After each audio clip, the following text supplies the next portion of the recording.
Political నమ్ముకొని పోతున్నారు రాజకీయాలకి అన్నట్టుగా ఒక ముద్ర అయిపోయింది అందరికీ.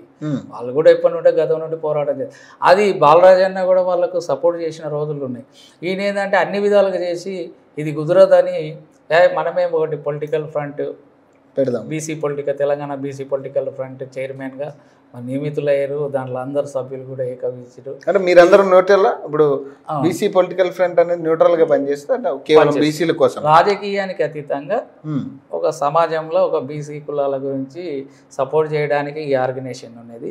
తర్వాత ఇప్పుడు వీళ్ళు పెద్దవాళ్ళు వచ్చారు, ఎవరు మన జస్టిస్ ఈశ్వరయ్య గారు, వాళ్ళందరూ ఏంటంటే ఇది తప్పు అని జడ్జిమెంట్ ఒక జస్టిస్ ఆర్డర్లు ఇచ్చే ఇది తప్పు అని చెప్పేసి ఈ యొక్క మొన్న 24th నాడు 42% రిజర్వేషన్ సాధన సమితి అని ఏర్పాటు చేశారు.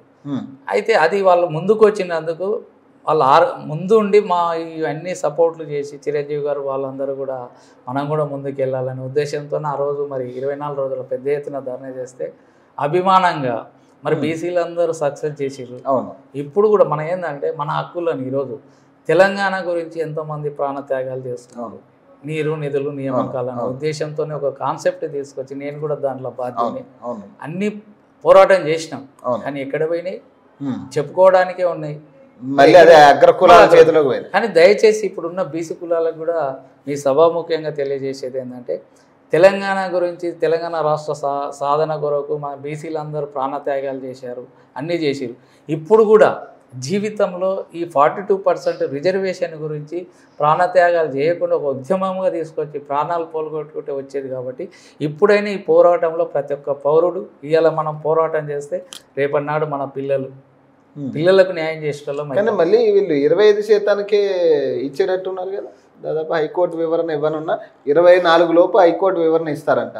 మరి 15 క్యాబినెట్ భేటీ అయితే క్యాబినెట్లో నిర్ణయం తీసుకుంటే 25%, మరి మీరు బీసీలందరూ కూడా ఏదైతే ఇప్పుడు అడుగుతా ఉన్నారు 42%, మీరు దానికి ఆమోదం తెలుపుతారు 25%? ఎట్లా ఒప్పుకుంటాం? 42% మీదనే కొట్లాడుతున్నాం. అన్అఫీషియల్గా ఉందని చెప్పబట్టారు అందరూ రాజ్యాంగ పరంగా.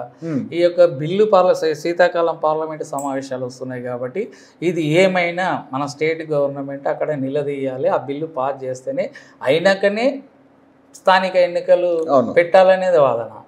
ఏదో వాళ్ళు ఇస్తా అంటే ప్రభుత్వం ఇస్తే మా బీసీ సంఘాలు